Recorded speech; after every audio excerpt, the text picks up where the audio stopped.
I'm Farhan Dalla, transformational trainer, and welcome to Elevate Your Life, a transformational podcast, an invitation to take the journey towards your deepest self. It is my intention to inspire you to connect, move, and meditate. We'll tap in, tune in, and dive in, and together learn and reflect from authentic, real, and transformative conversations. Let's get started.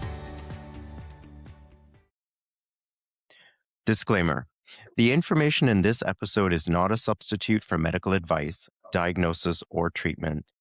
If you have a medical condition, please consult with a medical practitioner. Hi, everyone. It gives me great pleasure to introduce you to my guest today. Her name is Kalpana Gananathan. She is a Montessori teacher, parent, coach, and dynamic workshop leader who is passionate about helping families unlock what's really driving behavior, both in children and within themselves. After hitting a breakpoint in her own life, she experienced a powerful transformation inspired by the work of Dr. Joe Dispenza. What followed was a complete shift from struggle and self-sabotage to living with intention, clarity, and deep gratitude. Today, she runs Syntropic Impact and offers services to empower parents and educators to create more harmony at home and in the classroom. To add to her talents, she's also the author of a children's book titled The Enchanted World of Vegetables that makes healthy living simple and meaningful for kids. Hi, how are you? Farhan, thank you so much for this opportunity. I deeply appreciate it. I'm so glad I jumped on when you asked, are there people who are willing to share their stories? And I have been sharing my stories for a long time. Mhm. I'm open about my struggles, my journey, and where I am right now. And I'm deeply grateful for this opportunity. Oh, the pleasure is all mine. And I had a lot of responses, so I'm glad we were able to coordinate. And it's really interesting because I think in the past, people might have shied away from sharing some of their experiences and for whatever reason. But I think it's really important that we all do, just as I have, because you never know who it could inspire, touch, motivate, uplift, or also show them the possibility of what is possible for them as well. And so I, after reading your bio, I just want to dive into this conversation and learn about your story. So I want to kind of start the conversation about what was life like pre Dr. Joe? What was happening at that time?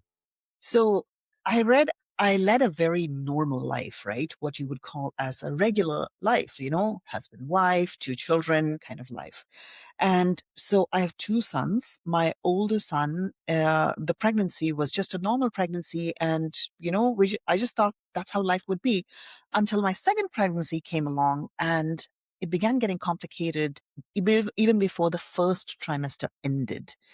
And bless their heart, I was in the care of midwives, and they were the most amazing thing that could have happened to me because the way they delivered their news about the pregnancy being complicated was just like filled with so much compassion, and it was just like not at all like a medical professional would deliver the information. So, on hindsight, I think that is what anybody needs, a lot of compassion when someone is going through some troubled times. In my case, the pregnancy was very complicated and they were at the point of recommending termination. And something inside my gut kept saying, Kalpana, fight this. Don't give in to what the medical fraternity is telling you. And this is all pre Dr. Joe, right? And the funny thing is, when I have conversations with people, I now tell them that if someone came to me, I probably would advise termination because that's how complicated the results on paper looked, right? Was it a question of your own life was at risk? Is that why? No, what it was that the alpha fetal protein levels were highly elevated, and which is basically that happens when there is a leak of protein from the baby's spine into the amniotic fluid. Oh, okay. And basically, what that means is that the baby will be born with spina bifida, which is like a deformation of the spine, right? And when you looked at it on paper, 7 times elevation of alpha fetal protein levels is very, very high. And s- I went through immense stress. And then, in addition to that, you have family and friends who are very loving, who would tell you it is the best for not only the family, but more so also the older son. Because if I had a very, very sick younger child, then the older child would have to go through some kind of neglect. So there was a lot of guilt. There was a lot of sadness. There was a lot of worry. There was a lot of, I can't even explain those feelings now, right? Because I don't associate with that person that I was then. But Mhm. I was that person. I lived in absolute hopelessness. I lived in so much fear. I lived in agony and guilt. My goodness, the guilt. And for whatever reason, we were able to go through a lot of testing, and the chances of this baby being born with a deformity dropped from 20% down to, like, I think 0.2%. And that was the point at which I was able to convince my husband that I want to pull through with the pregnancy. And it was literally me against the world. How far are you into the pregnancy at this point? So this is, I want to say, this is 2009. So 2008, these conversations were happening around October timeframe, between September and October timeframe. Well, were you at, your second trimester at this Not point yet. when you received Not that? yet. You're still in your first trimester. Okay, just to get a timeline of what's happening. Yeah. Okay, so the odds are starting to get in your favor. Yes. And I didn't know that, right? I didn't know that the odds were going to be in my favor because we're going through these testing of testing, and it's just daunting. And at that time, I was working a full time job. And I want to say it was a very toxic environment where I was working. And now, having done Dr. Joe's work for however long I've done it, I know what stress can do to the body. So the termination can be recommended only in the first trimester, because the minute you go on to the second trimester, they will not do the termination, right? So we had like a 2 week window within which we had to make a decision. So it was Wow. a very stressful time. And even though the results came back fine, Farhan, it was a very, very tough pregnancy to go through, thinking that, what could happen. I wasn't as wise as I am today. I didn't know Dr. Joe back then. And so I had no tools to deal with what I was going through. It was one of the hardest times of my life. Now, I pulled through the pregnancy. The baby is born 8 pounds, 4 ounces, normal pregnancy. But because they were midwives, I could see their faces, and I could see that, they were having this conversation, and I couldn't understand what it was. So as I was delivering the baby, what has happened is that he has inhaled meconium. Meconium inhalation happens when, due to the stress of the labor, the baby poops inside the stomach and inhales it. Now, what happens is that amniotic fluid now has gone into the lungs of the baby. So they had to take him away immediately. I held him for a few minutes, and they took him away immediately because his breathing was labored. So they took him into the NICU, and he was there. And what happened after was that I got, like, I don't know, 10 hours of sleep, and I wake up and I go, oh, wait a second. Like, I had a baby. Where's the baby? Right? So when I went, I had to walk out of my room to go and check the baby, and I couldn't see him because he was all wired up. It was the most traumatic thing that I have gone through.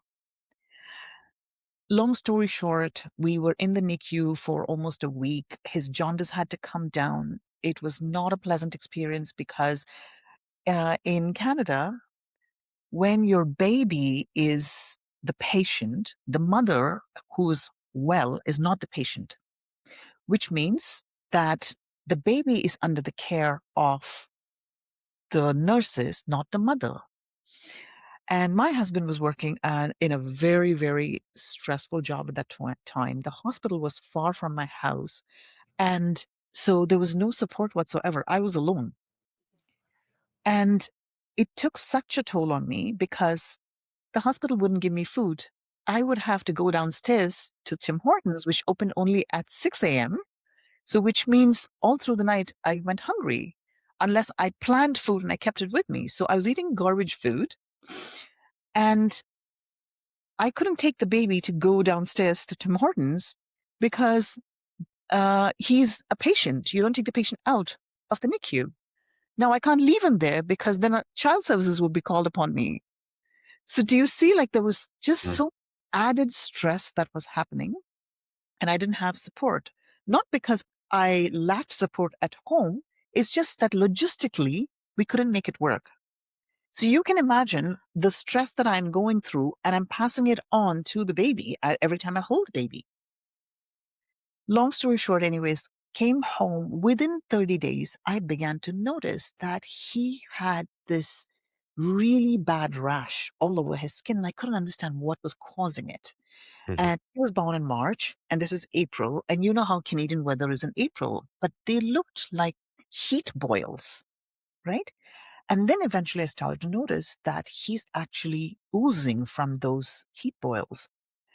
And I couldn't understand what was causing it. Now, did not even think that I could be the reason for this child suffering, right? Because I was going through a lot of stress. Then I began noticing that he wasn't hitting his milestones in terms of growth and weight. And he was so underweight. He was breastfed exclusively and he was so underweight. And I couldn't understand why. However, I was going through such deep depression that I would see that the vitamin D drops are within arm's reach, but I could not reach it, take it, and give it to him. That's the level of depression I was going through because I was so fuzzy in my brain. I was severely sleep deprived because this child would just cry and cry and cry. We were then sent to a dermatologist. And Farhan, I will never forget this experience in my entire life. I walk into the doctor's office. He takes a look at Akash and pulls out a prescription from his pocket and hands me a cortisone cream. And I was like, you had a pre-written prescription? You didn't even take a look at my child. You didn't even consider other possibilities why this child has this condition. And it was a very, very powerful cream. And what it does is when you apply that cream, after a while, it makes your skin have dark patches, right? I walked out of there. I was so distraught that I actually dropped it into the garbage outside the doctor's office and I walked out. And I was like, there has to be a solution to this. Now, this is 2009. I wasn't as wise as I am today. So I didn't have the resources to look deep. So what I did was I started to talk to people, right? What would you do if there is that kind of eczema? And they started to tell me, oh, you can try oatmeal bath and, like oil massage. I tried a whole bunch of things. None of These those are things. like your home remedies type thing from, yeah, yeah. I come from a family where we've always first resorted to home remedies, right? Before we got into anything where the doctor would say, here's an antibiotic, right? So it really did help in that sense. However, I was really fuzzy from lack of sleep. And so many of my decisions were not coming from a coherent place. Mm. And so now months roll on. He's still not doing well. He's not hitting his milestones. We go to India because this was also the time that my husband lost his job. So I don't have work. He doesn't have work.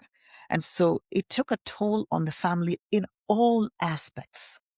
So I said to my husband, in order to save money, it's probably a good idea that we just go to India. Like, we'll be able to bring down all the expenses because we'll be able to stay with my parents.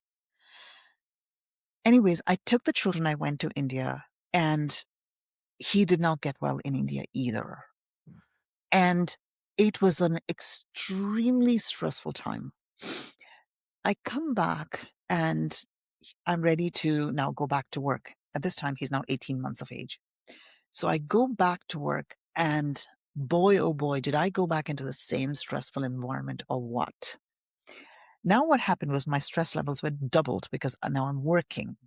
But remember, we always have these justifications in our head. We say, oh, we need to bring the money home. We have to pay the mortgage. We have to pay the bills. And those are normal conversations that happen in any household because no, at that point in time, I didn't have this energy conversation happening around me. Now, by this time, the workload that I was carrying home was so stressful that everything that I was doing at home would be driven by that stress. Oh, I need to get my laundry done really quickly because I have that stuff to do from work. I have to make sure that food is cooked really quickly. So, because I have that work, it was always driven by the stress and mundane everyday chores were hard to get by. Now you can imagine by this time, like it's already close to like 18 months, 2 years in, and my brain fog is slowly increasing. Mhm. At this Now, point, did you realize that you needed help yourself, and did you seek it from the medical community, or all your priorities towards, you all know, the your unwell child, getting the bills paid, like and many families can relate to this, I'm yes, sure, as new moms.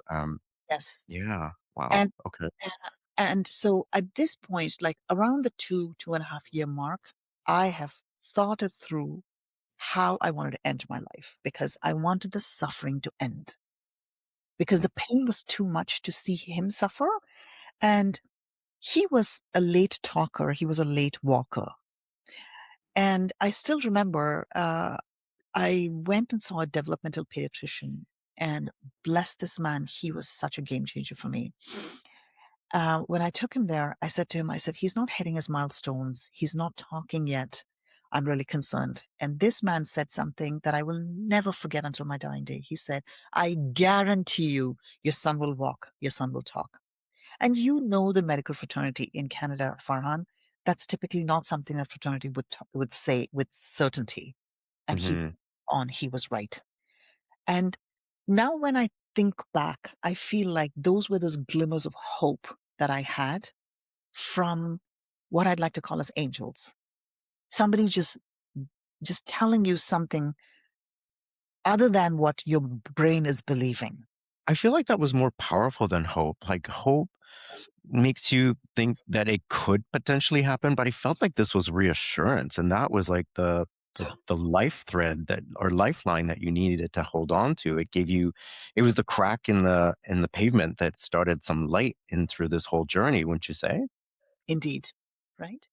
Now, when I was in India, like it's all like, when you think back at life, right?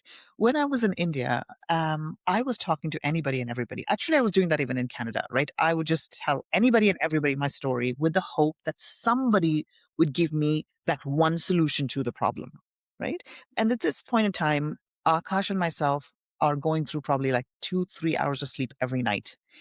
Showing up at work, like he can imagine the levels of exhaustion we're all feeling, right? Severe brain fog, exhaustion, sadness, guilt, name it. I was going through all of these things.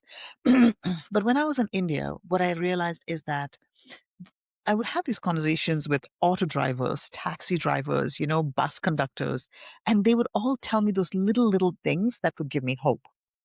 And it was just something silly as, oh, you know what?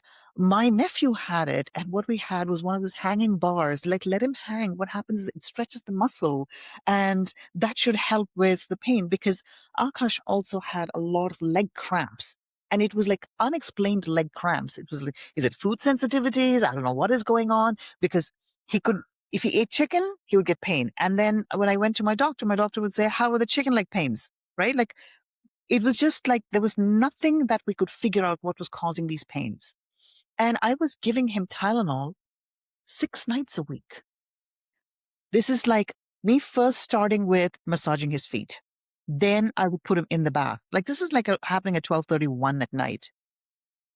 Farhan, as I'm telling you this story, it feels like I'm narrating some movie to you. It doesn't even feel like it Mm, is my life. yeah, and That's you still have 2 kids at this point, right? Like, how old is your eldest at this so point? 3.5. So 3 between and a them, half. 3.5 years So he apart. still needs you too, like, for a lot of things, right? So I can imagine the demands. Yes, yes. And then what happened was in 2013, I decided to start a Montessori school on my by myself.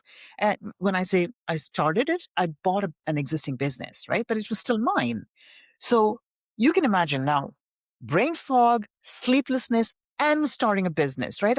What was I thinking? And this continues.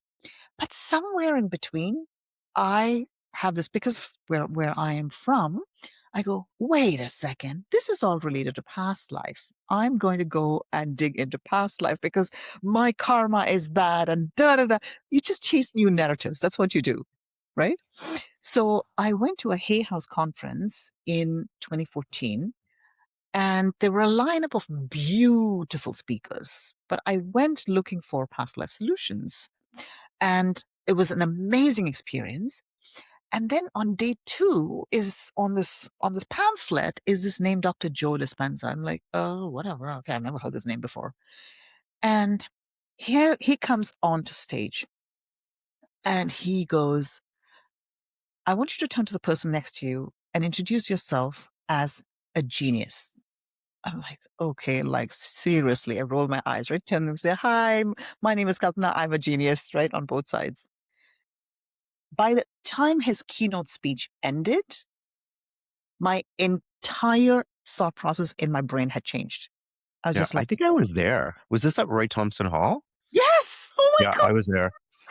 Yeah, yeah, I was definitely there, and I didn't mean to interrupt your story, but this was sounding very familiar to me. yes, Um, I don't know if you know Cheryl Richardson was one of the speakers that day, yes, and her and I had been keeping in touch. no way. And I've been sharing some of my stories that I'd written with her, and she introduced me to everyone in the audience and asked me to stand up, and I was like blown away. But yeah, I was definitely there. I heard who's that lady that had the near death experience as well? Yes, Anita Morgiani. yeah, yeah, Anita Yeah, yeah, Murjani. I was in that audience. That's crazy. Oh, Yeah, I definitely heard Dr. Joe speak. I definitely remember this. So go on. So what happened after so you heard I, him speak?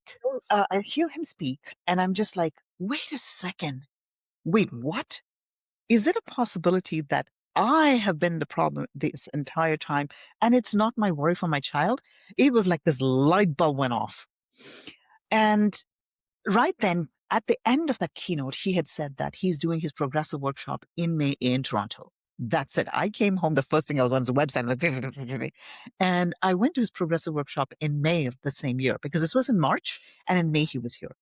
At the end of the progressive workshop, he announced Carefree Arizona, which is their advanced retreat. And back in the days, it was like I think 3.5 days. And I decided that I'm going to Carefree. So my journey started off like that. Now you need to remember, right? It's not an overnight transformation I went through, right? And it's just as, this 2.5 days of doing the progressive workshop. And at that time, it's maybe 200, 300 people. That's it. In Toronto, I'm talking about. And I'm just like, yeah, this stuff is like so nice. Oh, that's so cute. I know it happens to other people. Maybe, whatever. At this time, no change happening, right? Because Had you read any of his books at this point, or you just went to I did buy the books, right? okay. And were Now, you meditating at this point, or were you no? So you just read his books and you attended the progressive. Okay. right? Now, just remember, right? It's not like I wouldn't meditate. Like it would get really, really bad. And then I'm like, okay, I'm going to go into a meditation, right? And then I would come back feeling really nice and woozy. And I'm like, oh, this feels good. And then drop it again. Why?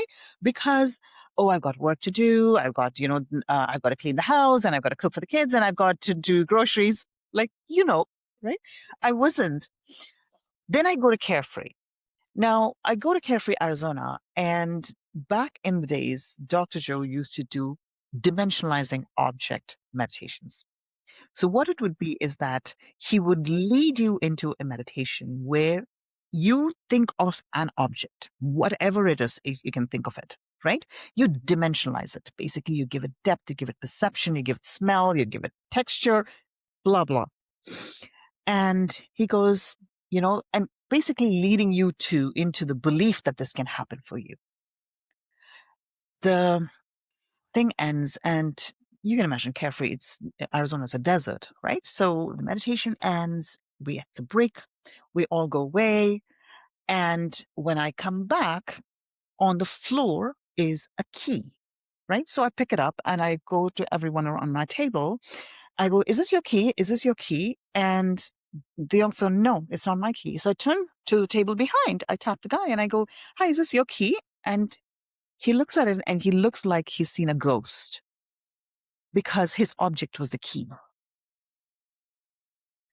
And at this point in time, I'm thinking to myself, like, wait, what? And that key did not belong to anybody. So he took it home with him. Now, as the day rolls on, no, before I left on the break, right? When I came back from the break, I look to my left and I see this one gentleman who's standing far away. And I see this hummingbird that comes and just this little dance in front of him and goes away. And I'm just like, oh my gosh, so beautiful. Like I'm all into these little things. Oh my gosh, squirrel. Oh my gosh, hummingbird, dragonfly, blah, blah. And I go, that's so beautiful. Next thing I know, this man is on stage. He had dimensionalized a hummingbird. And at this point, I'm going, what on earth is happening? What on earth is happening? And then there's this one woman. She comes on stage. Her thing was a $2 bill, a US bill, right? She's on stage. At this point, my wacko brain is like, oh, it happens to other people, not to me. Because in my case, what I did was I was so cocky that I was trying to challenge Dr. Joe's work in my head, not in front of everyone, right? So I said, people are dimensionalizing objects that they wish to see. In my case, I don't like flowers. And I'm going to dimensionalize a yellow rose. I'm not into flowers at all. I don't enjoy getting them as gifts. I don't enjoy plucking them off the plant. I feel like the flower belongs to the plant, right? So this is me. Now, I had gone to Dr. Joe with a friend, and I just said, well, the hotel is unused, so you're welcome to use the hotel. So she came with me, and she was touring Arizona, right? Like during the day, she would just go off to walk around this city. So I told her that I had dimensionalized an object and it hadn't become my reality yet. Anyway, the event ends. It's a beautiful event. Still lots of like, oh my gosh, oh, it was so beautiful, hugs, the typical Dr. Joe event. And we decide we are in the lineup at Walmart as we're checking out. And we ask for a recommendation for a good Mexican restaurant. So, of course, someone makes a really nice local restaurant recommendation. We go, we're sitting down to eat, and we're having this conversation. And she looks at me like a ghost has struck her. And she goes, oh my God, you're not going to believe this. And here's a woman that walks into the restaurant with a basket full of yellow roses. And she goes, I'm going to buy this for you. And I lost my mind here. Even when I think of this at this moment. So you didn't get one rose, but there was a basket that comes in for you. And yellow rose. And yellow, right? Yeah. Basket yellow roses. Which is really rare. Like I can't even think of a time where I've seen people sell like red roses or maybe, I don't know, carnations, but never a yellow rose. That's very specific. Yeah. So I came away from that. I was just like, what happened? And that's when I realized it has really nothing to do with a meditation, dimensionalization, none of those things. It all goes back to how worthy you feel of receiving. Say that again, please. I think that's such an important point, right? And I think that's a common theme with all my guests, including my story of transformation, is that is such a key point, is your worthiness to receive. So please say it again. Until you feel worthy enough to receive, you will not receive. And I can't reiterate this. So my friends know I'm a huge Big Bang Theory fan, right? Like I The can show Big Bang Theory? the show The Big Bang Theory, right? And I can probably recite every dialogue, right? And I can relive the scenes. I find it extremely funny, and it's my absolute favorite comedy. And the character that I relate most to is Penny, right? And there's one episode where she's being asked how she walks around with no money in her pocket. And the statement that she makes is, I'm cute, I get by. And for me, that signals worthiness. And I now use it as a phrase a lot, right? But I don't use it in a cocky way to talk to people, but to the universe. I say, I'm cute, I get by. And in essence, what I'm signaling is I'm worthy. I'm worthy of receiving. And it's only in the worthiness of receiving can we give. Because when you give from a place of receiving, you give in wholeness. You give with abundance because you in your mind know for a fact, Farhan, that absolutely that pot will keep filling over and over and over again to give more. Hmm. So as you start to apply the work, how did you change? And the second part of this question is, how did your life change as a result of it? Bit of a So, loaded question, but let's break it down. How did you change? And then we'll go into how did your life change? so let me tell you this, right? Used to, I have a quirky sense of humor, and I used to live with a lot of sarcasm, right? And it was just a coping mechanism I was using, right? Nah, sure. Yeah. Right. And then I started to notice, no, that's not a conversation I'm going to have like that again. Right. Don't get me wrong. Sarcasm is amazing. But I started to notice the language that I was using. Right. Uh, I stopped using words like, oh, my luck, I missed the bus. Mm-mm, mm-mm. I'd stop saying it. It's like, no, no, no, no, no, not at all. Not at all. And it was not overnight again. It was over a period in time I would catch myself like, don't say that. You're not going to say that again. And then I started to notice I'm getting surrounded by these people that are so amazing. For example, when you run a business, especially Montessori school, you have a parent body, right? And typically schools would say, oh my gosh, oh, these parents are too much. And I would say, oh my gosh, I love my parent body. They're amazing parents. And then what would happen is the drop off conversations were beautiful. They were supportive. This is And when the parents are dropping the kids off. You mean, right? And it's like, mhm, what is it? It's a 30-second conversation, right? It's a right. 15-second conversation. And yet there was something that was beautiful that was coming out of it. And I'm like, oh, this makes me feel really good. This makes me feel really good. Now, the other thing that began happening was when my awareness started to spin, I was just like, oh, maybe I can look at what is happening right now in a different light. I'll give you an example of something that happened. This parent comes and she drops off her child. And I had a very small driveway that could fit only 4 cars at school, right? So I would park on the street, and once all the parent drop-offs were done, then I would bring my car in. I'd leave that space empty for the parents to first drop off. So she comes and she drops off, completely not paying attention because, she's in a rush or whatever. She backs on and goes straight into my car, right? And at this point in time, you're talking about this whole thing that the front bumper is looking like this, wide open. And Wow. she parks again. She comes inside and she says, I'm so sorry. I messed up. Right? Hmm. What happened? And she goes, I hit your car. And I look out and I can see this thing is like peeking out to the point where it's probably going to hit another car that's going to drive by. That's how badly she's hit it because she's really reversed really quickly. And I looked at her and I said, ah, don't worry about it. It's just a car.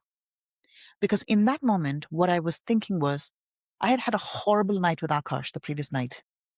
And I was so exhausted. But my response to something like that, I caught myself when I walked away from the parent. I was like, wait a second. That's really a very interesting response to have to something that is that big. And needless to say, she paid for the repairs, whatever. But the card that she wrote for me, she actually mentioned it. She said, thank you for being so gracious in the way you dealt with it. Hmm.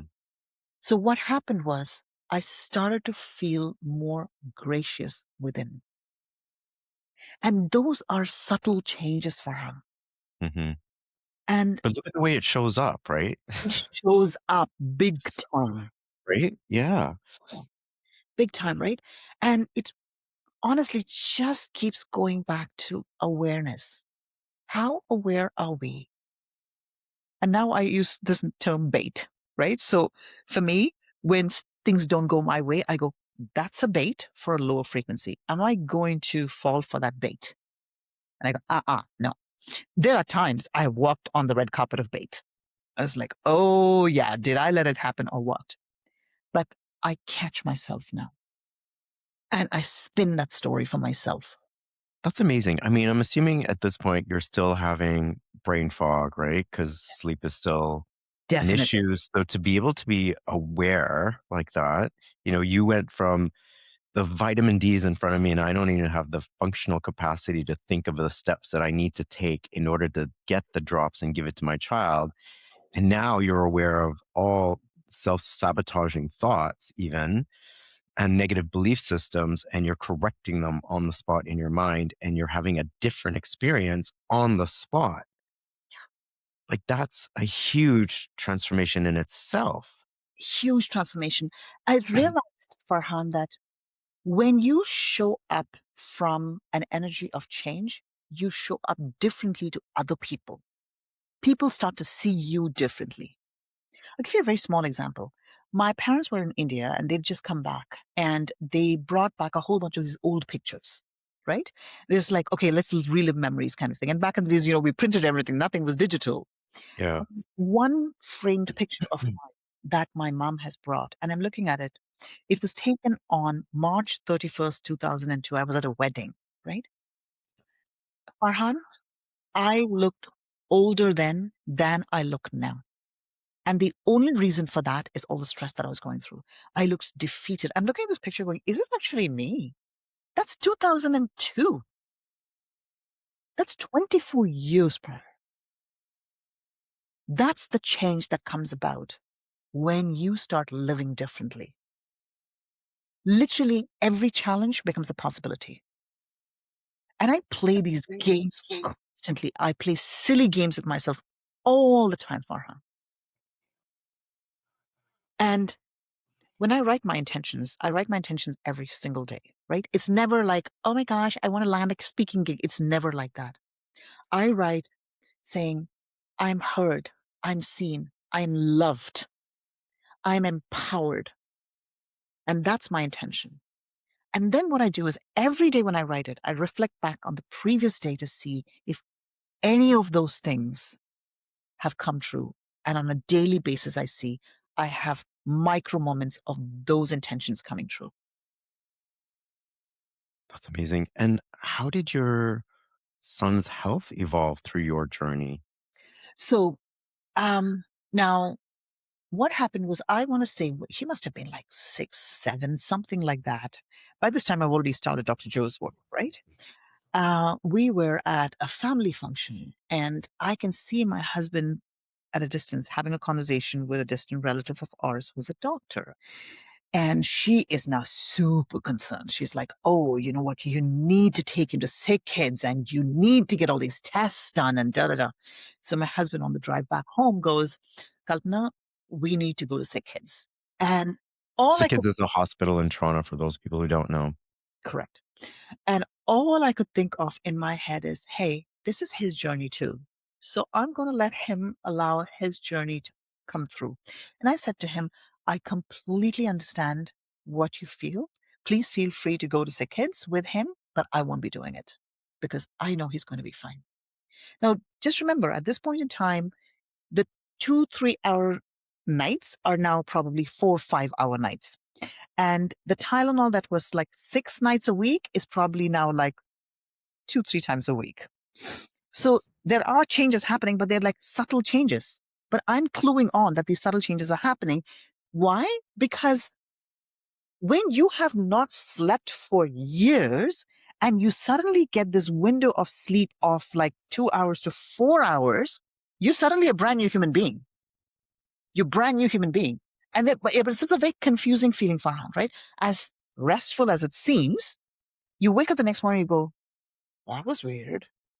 Because your body doesn't know that you feel more rested and that the brain fog is actually lifting. And it's just the most fascinating thing.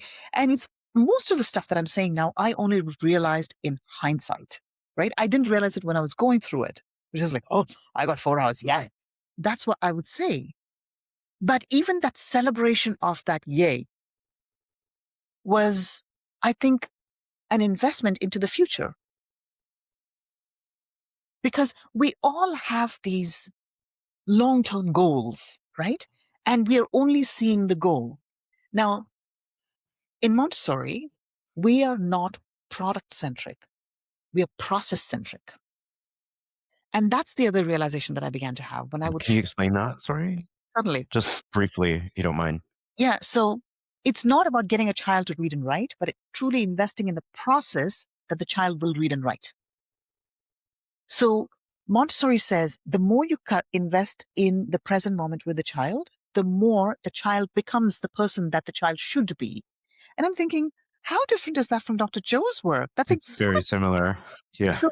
I've had these bling moments when I have sat at Dr. Joe's events. I'm like, that's Dr. Montessori. That's Dr. Montessori. And then I began to feel gratitude for a profession that I was in where I could link the work. Can you imagine? Like working in a setting where you can actually practice Dr. Joe's work without disrupting anything. So what I would become conscious of when I showed up in the classroom was who I was, not who the child was. Right? So if a child showed up like, "Wah," I would ask myself, wait a second, what am I feeling? And that changed my classroom dramatically.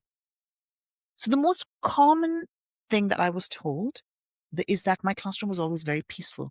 How do you have 20 odd kids in your classroom that's so peaceful?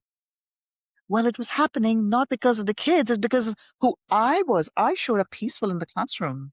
And every time I had a disrupted classroom, I asked myself, what is happening within? So can you imagine a journey of where you learn something and you realize that your actual job fits exactly like that, like as a puzzle? So the way I showed up for parents was different. I showed up with a lot of compassion. Why? Because I had compassion for myself. I had a lot of empathy. Why? Because I had a lot of empathy for myself. So that's what the shift is. The shift is that you become very, very aware. And you stop placing the blame on the outside and start to look within. Taking responsibility for your needs and giving it to yourself and not looking outside of yourself or to someone else to give it to you, right? Yeah. And now, Mhm. even something untoward happens, my first question to myself is not why did it happen to me, but in the past, where did I fall from grace? It's because I was not a conscious creator. If you're not a conscious creator, then untoward things will happen in the unconscious world. You live life by default. Yeah. And I choose not to live life by default. Now, Mhm. most people have asked me this, right? Do you have like a plan for the day? Not really. But what I do, where I do have the planning is to live very intentionally. Like I was looking forward to this conversation. So I lived intentionally as to what this conversation would look like in my head. I rehearsed it. And that is the premise of Dr. Joe's work, right? Mhm. In Dr. Montessori's words, she would say, repetition is key. So how different is it from Dr. Joe? So I Yeah. repeat. And when we started this conversation, I told you, Farhan, right? You asked me if I had an intention for this conversation. And I told you the intention is that I wish to feel empowered through empowering others.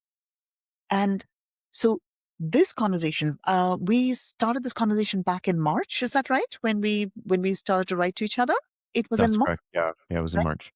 And from March, I have rehearsed how empowered it would make me feel to have this conversation with you. And it's not like an everyday meditative thing, right? It's just glimpses I would catch myself and I'd be like, oh my gosh, when I talk to Farhan, it's going to feel so good. Mhm. And honestly, I was prepared for this. So now what has happened is, imagine I have lived it from middle of March to now, right? We're in the middle of April. So I have lived that experience multiple times and I'm living it today. So the Mhm. whole impact on me is multifold. It's not an event that was in the future for me. It was an event that I was living in the present, As though it already happened. like had already happened, right? Mhm. That's amazing. And how is your son's health today? Great question. He is shining. Mm. He still gets those leg cramps, but they're not as severe. And imagine a child who was always under the fifth percentile for height and weight. And this child is now a little bit taller than me. Again, is he behind in comparison to his peers? Yes. But is this child rock solid as a human being? Heck yeah. Mm. He's 17 now, Farhan. It honestly feels like a dream. That first half of his life feels like a dream. I cannot believe it is the same child. I can't believe I am the same mother. Well, that was gonna be my next question is how have you changed as a mother through this experience? I have been more forgiving of myself. I have let go of a lot of negativity from myself. And by that, what I mean is I lived in a lot of sadness and guilt. And I'm sorry to say, when look back, I lived entitled. Like, I'm a very good human being. I have to have this. No, no, it doesn't happen. You are not entitled to that. What you are, what you need to be is responsible, not entitled. Mhm. The more awareness I brought to myself, Farhan, I realized that I began to take responsibility. Now, I always say this, right? There's a fine line between feeling responsible and feeling guilty. They're actually two sides of the same coin. Because a lot of us, we do this. It's like, oh, that's because of me. Of course, it's because of me. No, that's because of me. It happened because of me. I don't do that. I take responsibility and I realize that words are not powerful. It's the energy behind the words that's powerful. Mhm. It's the energy behind the words. And when I say this, when I say I feel responsible, I say it from a place of feeling very empowered. I'm responsible for what happened during my pregnancy, post pregnancy, and for all of those thoughts is very different from how could I have had that conversation with myself as a mother? How could I have thought of abandoning Avinash? Those are guilty conversations. A responsible conversation is I was that person. I choose not to be that person anymore. Mhm. I think the difference is between blame and ownership, right? 100%. Yes. Mm. 100%. So 100%. seeing how your youngest son evolved and how his health changed, how did your change impact your eldest son? In what way did your relationship with him change? And how has the way you changed been reflected in your relationship with him? So my oldest son is now 20 years old, right? And obviously, I showed up with a lot of demands of compassion from him for his brother and for me. Like, and it's not something that I could have asked of a young child back then. For whatever reason, there are times I do think, did he grow up too quickly? Right? Did he grow up? Did he not have a proper childhood?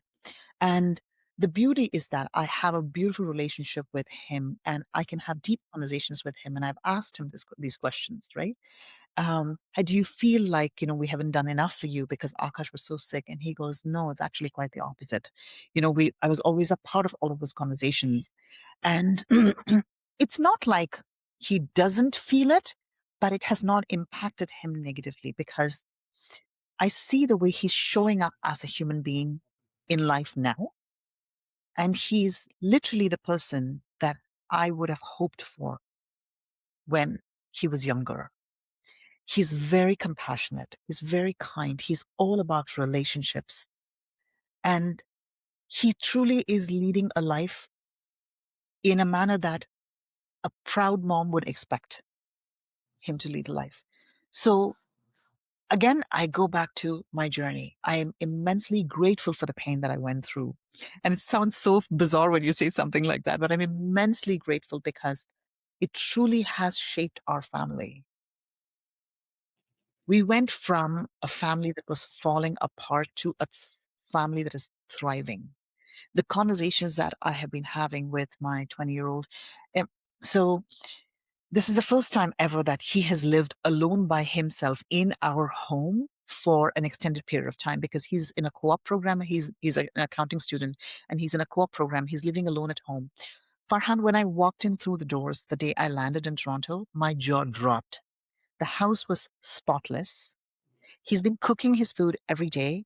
He's been packing his own lunches and he's been going to the gym and showing up at work on time. And I think to myself, if I had quote unquote failed as a mom, today he wouldn't be thriving. My biggest fear, if I may say, when I was moving to Saudi, and I was really putting the brakes on it, right? I was like, oh my gosh, I don't want to go. I don't want to go kind of thing. And when I was putting the brakes on it, my fear was that he would be living alone here and the weather would have an impact on his mood. He thrived this winter. This Which was, was one of the worst winters on record. yes, he Yeah, thrived.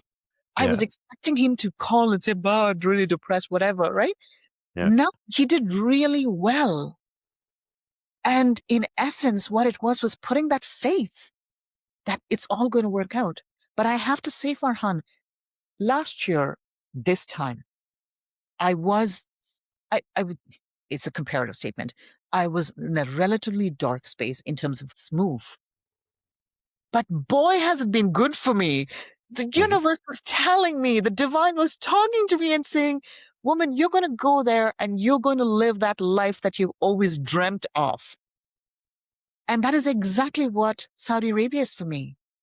It has been a game changer in terms of where I am in my headspace. Mm. And That's amazing. and I came back when I landed here and I went into school because I still am a part of that school. It's still my baby, right? I went into school and as I walked in, I saw the space and I said, my gosh, this space is so beautiful and I created it, but I am grateful for the journey, but it has ended. I had no regrets. I never thought I would be this human being. I thought like I have all of like every material has a piece of me in it. I bought this at that thrift store and then I'm color coordinated it on this time of the year. I have all the stories related to it, but I had Mhm. absolutely zero regrets. That for me was a mind blowing experience because I expected me to have emotional attachments that I can't detach from. But that's the beauty of this work, Farhan. When you live a very intentional life, the beauty of it is that you will live with lesser regrets. And those energetic bonds that don't serve your wellness will start to dissipate, begin dissipating. Mm. But you have to do the work. Okay, there You is no have to do shortcut the to work. it. Yes, There there is is no shortcuts. zero shortcuts, Yeah. zero. Right. And by that, so oftentimes people have asked me this, right? Oh my gosh, what did you How do to long did it take? what meditation do you do to heal Yeah. yourself, right? Or how long do you meditate? Do you Mhm, get up at 4 a.m. to meditate, right? mhm. Let me tell you this. Those are blueprints to success. That is how you commit to the work. But as Dr. Joe would say, it's really no point. You get up from an amazing meditation and then you go about your entire day fretting and cussing. Right. If you go back to your old self and Cannot go back to your old self. You cannot absolutely go back to your old self. And you can catch yourself when you go back to your old self. And you can tell yourself, that's the old me. That fretting me was the old me. That sad me was the old me. No. Those are the energetic bonds that you can absolutely disconnect from. And that create a whole new life. it's a whole new life. It's a Right. whole new life. So one of the things that I would always say, Farhan, is that I want to be able to have conversations that are uninterrupted. And I want to be in command of those conversations, right? And I'm going to explain to you what it is. Like, what would happen is parents would drive in, and one parent would say, oh, I'm really struggling because, I can't seem to be sleeping. Okay. That parent drives away. The second parent comes up. She goes, oh my gosh, we have a leak in the basement. Right. Third parent shows up and she's just like, oh my gosh, my child was an absolute shit in the morning. Right. And then this is like consistently, there's nothing wrong in what was being shared. But my headspace would have to go from one topic to another so quickly. And I would think to myself, what would it mean to have long conversations uninterrupted? And that's something so empowering. Farhan, what is happening right now? This is an uninterrupted conversation we're having. Hmm. And this has become my daily life now. I have these uninterrupted, beautiful conversations. And it feels like I dropped it to one person and picked it up right back with another person. That's a conscious creator. You have Hmm. so clear about what you want. Because what I was intentionally going after was a feeling, and I wanted to feel empowered on a daily basis. And that's what my life has turned around to be. And this credit goes to Dr. Joe because he brought awareness. But let me tell you this, Farhan, I will not give the 100% credit to Dr. Joe because 50% was Dr. Joe, 50% was me. Because this man came as that catalyst for change. He triggered it in me, but I had to put in the damn work. And there's no shortcut to putting in the work. None whatsoever. No. And when you show up for yourself and you do the work, you will get the results. 100%. 100%. I want to ask you this. What is one thing you've learned that you'd like to pass on to your own children? The ability to trust. And that is a conversation I literally had 2 days ago with my older son. I said he was fretting about his next co-op. This current co-op is coming to an end, and he's fretting about his next co-op. Right? He goes, I need to, Ma, I need to find a good co-op for next term, And I said, it was a beautiful conversation, and I became very cognizant of in the energy with which I was saying it to him. I said to him, Avinash, I want you to reflect back on 20 years of your life. Life has worked out for you. Life will work out for you if you believe in that process. And when I finished saying it and I let it go and I let him ruminate on that thought for a few minutes, I said to myself, Kalpana, that was an amazing conversation to have with your 20-year-old because in essence, you're telling him of your own journey of this many years, of your own learning of this many years. Which So, he's witnessed, which he has witnessed, right? right? Yeah. But truly teaching someone to trust the, that the path has been carved out for you. Trust the process. I go back to Dr. Montessori. That's what Dr. Montessori would say, right? And the phrase now I use, Farhan, is if you sow green beans, you're not going to get sunflowers. You're going to get the green beans. So trust the process. Trust the process. Our life is like a garden. We sow the seeds, and if we give it the right conditions, that plant, that shrub, that tree is going to fulfill its potential. Mm. Trust the process. Kalpana, what is a syntropic impact? Oh boy. And yeah, and how did you come up with that name? So when I went to Dr. Joe in 2019, the theme was syntropy. I had never heard the word syntropy before.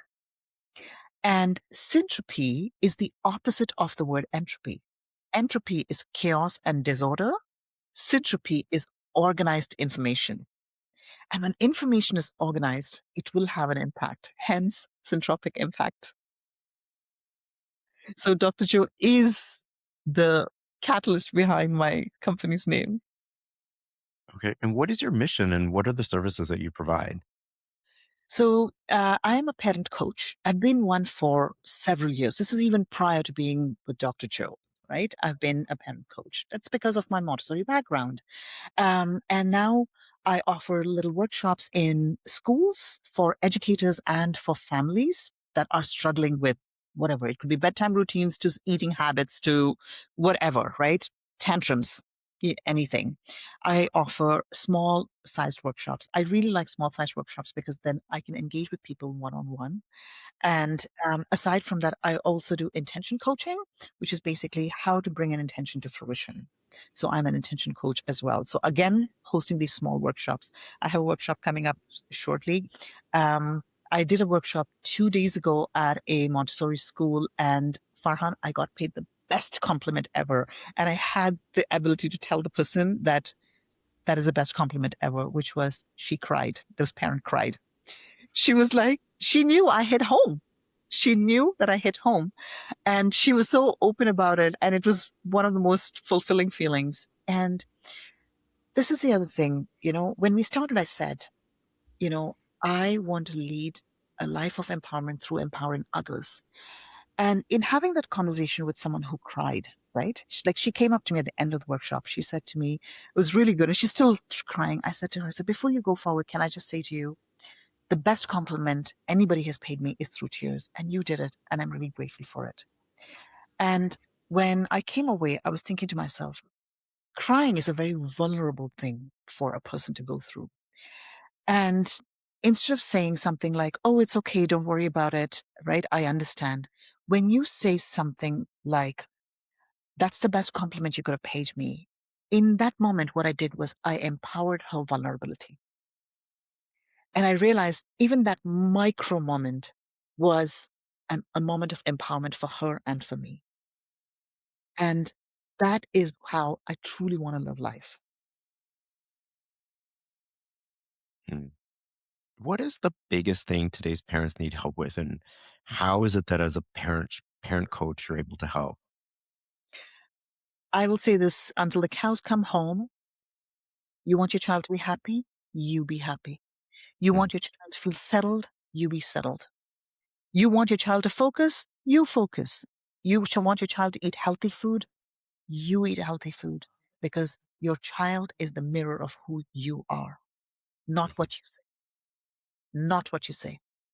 The child becomes a mirror of who you are. That's really powerful, and I couldn't agree more. Um, you mentioned that you're living in Saudi Arabia right now, so this is a recent move Yes. and happens to be in the middle of some, geopolitical conflicts. How has Dr. Joe's teachings helped you to cope with what's happening in our world, and especially because of where you are geographically? So, Farhan, when you start to shift your perspective, right, you start to realize that actually life is working for you. So the complex that I live in, there's this one spot where I started to feel tremendous amount of energy. And I was just like, why am I feeling this energy over here? And then I looked around and I realized that two lines intersect over there, right? And it's just this one particular spot where I could feel intense energy. So what I began doing, again, living consciously, is that I would go and sit in that spot on a on a consistent basis so I could feel very good energy. And I would do these mini meditations where I'd close my eyes, sit in that spot, take that energy in from the earth, move it into my spine, move it onto the top of my head. And I began to do this more consistently. Now, remember, back in September when I moved, there was no conflict in the horizon, right? Mhm. And it's when the conflict began, one of the things I started to notice was that, wait a second, I'm in the region, but I'm not impacted by it emotionally. Emotionally, it was not impacting me. And I started to question myself, like, am I going crazy? Like, am I just delirious that I'm not connecting with the information that has been told to me? And I realized, no, that's not true. Because if I don't show up for myself in that moment, then all this work that I've done with Dr. Joe goes out the window, out the window. So what happens is that the more settled I feel, the better I show up for my extended family that is outside of the region. And then I see my parents telling others and my sister talking to other people going, oh no, she seems to be doing fine. Things are good. Things are good. And people know I'm not an influencer. Like, I'm not saying this because I want to promote Saudi Arabia. It's not like that. It's indeed exactly what I was feeling that I was talking about. And I can tell you this. I have such immense gratitude for Dr. Joe's work, Farhan. I say this as I'm tearing up because it has made me give up my negative associations with fear, anxiety, and at every step of the way, I just feel like life is just working out for me. I can't say this in, I'm so emotional saying this. I can't say this with enough words to say Dr. Joe has been a game changer for me because he helped me come home to myself. And I say this, so when I was flying from Frankfurt to Toronto, I had this bling moment, right? I was born in India. I spent a good part of my life in Canada, and then I moved to Saudi Arabia. I have a birthland, I have a motherland, and I have a homeland. And if I can explain that, I was born in India. It gave me all the roots that I needed. Canada became my motherland because it mothered me into being a human being that I am today. Canada gave me beautiful relationships. Canada gave me the confidence to be an entrepreneur. I never thought I could get into business. Canada gave me my family. Canada gave my parents a home.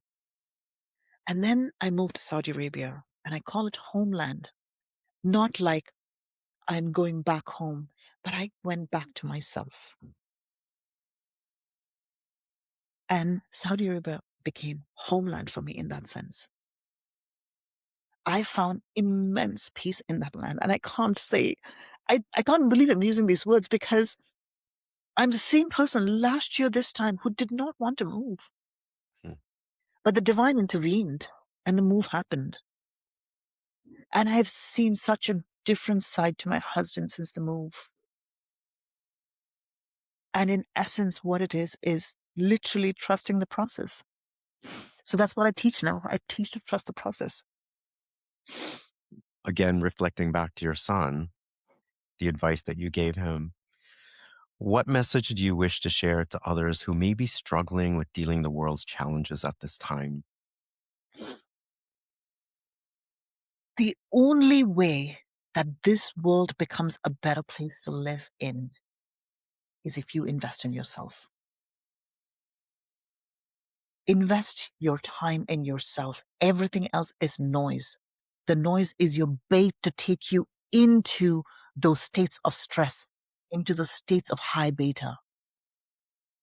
Resist that urge to fall for those stressors. Resist that urge. And the more you resist that urge, you realize you are actually flexing your brain muscle to become more adaptable to change, more adaptable to trust, more adaptable to faith. And what it is basically Dr. Joe's work has taught me what it means to trust, what it means to have faith. And I'm not talking about a religion, Farhan. I'm not. That's the beauty of the work. And you are a leading, shining example of what is possible. When you look back and think of your journey and the best is yet to come, I'm sure that was a beautiful way to end this conversation. But if I could add just some final thoughts, there were so many teaching points to this. Mhm. The idea of worthiness, the idea of trust, and more so also the belief in yourself. You could not have done this without believing in yourself. Yes. And you demonstrated that with your commitment to doing the work, your commitment to being a better mother, entrepreneur, and now a coach. And I want to wish you continued success. My prayer for you is continued joy, continued happiness, continued safety, and continued inspiration for you to be shown ways to be of service through all that you've learned, through all that you are, through all your skills, through your words, through your writings, through your workshops and your teachings. There are so many ways that you already are impacting the world. And may the doors of life continue to open for you today and every day. May you continue to flourish in your relationship with yourself. the divine and with your family, your loved ones, and every person that you cross path with, because I know I'm different today because of you. So I thank you so much. Thank you. Thank you. This was an immensely empowering opportunity for me, and I'm grateful to be sharing this space with you today. Thank you. Thank you. Please stay in touch. Come back again, okay? I will. Yeah.